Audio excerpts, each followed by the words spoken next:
আবারও content creator তানভীরের 7.5% tax কেটে নিল। হ্যাঁ, কয়েকদিন আগে দেখলেন যে আমরাও পেজ মানুষের স্বপ্না ডাচ বাংলা ব্যাংক 7,500 টাকা কেটে নিয়েছিল। তার প্রতিবাদ করার পরে ডাচ বাংলা ব্যাংক আবার 5 দিনের মাথায় তার টাকা ব্যাক দিতে বাধ্য হয়েছে। কিন্তু আজকে আবার ন্যাশনাল ব্যাংক লিমিটেড আমাদের ভাইরাল কন্টেন্ট ক্রিয়েটর তানভীরের 7.5% ট্যাক্স কেটে নিয়েছে।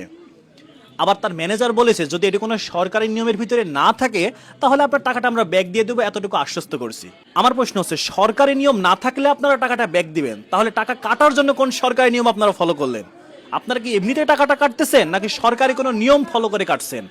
আবার বলছেন যে নিয়ম না থাকলে টাকাটা ব্যাক দিয়ে দেবে, এটা কোন ধরনের কথা হইলো? মানে যারা ভাইরাল কন্টেন্ট ক্রিয়েটর, যারা ব্যাপারটা বুঝে, তাদের টাকাটা কিন্তু আপনারা হজম করতে পারছেন না। যারা যারা ধরতে পারছে তাদের টাকাটা আপনারা আবার ব্যাক দিয়ে দিচ্ছেন, কিন্তু যারা বুঝে না তাদের টাকা তো ঠিকই আত্মসাৎ তাহলে আপনারা করতেছেন। মানে ডাচ বাংলার মতো এত বড় একটা প্রতিষ্ঠান স্বপ্নার কিন্তু টাকাটা ব্যাক দিয়ে দিচ্ছে। আর ন্যাশনাল ব্যাংক লিমিটেড এরাও আবার 7.5% কেটেছে। যেমনি তানভীরকে ভাইরাল ব্যক্তি দেখেছে অমনি বলছে টাকাটা আমরা ব্যাক দিয়ে দেবো। কেন ব্যাক দিতে হবে? আপনারা টাকাটা কাটবেনই বা কেন, আর টাকাটা ব্যাকই বা দিতে হবে কেন? এই যে আমরা যারা সাধারণ জনগণ যারা বুঝি না অথচ ভিডিও বানায়, অনেকেই আছে যারা এই ব্যাপারটা বুঝে না, তাদের টাকা তো আপনারা ঠিকই তাহলে আত্মসাৎ করছেন।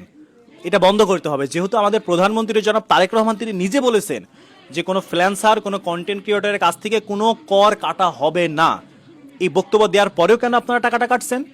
আবার 2 দিন পর যখন ধরা পড়তেছেন তখন আবার টাকাটা ব্যাক দিয়ে দিচ্ছেন। দেশটাকে মগের মূল্য হয়ে গেল নাকি?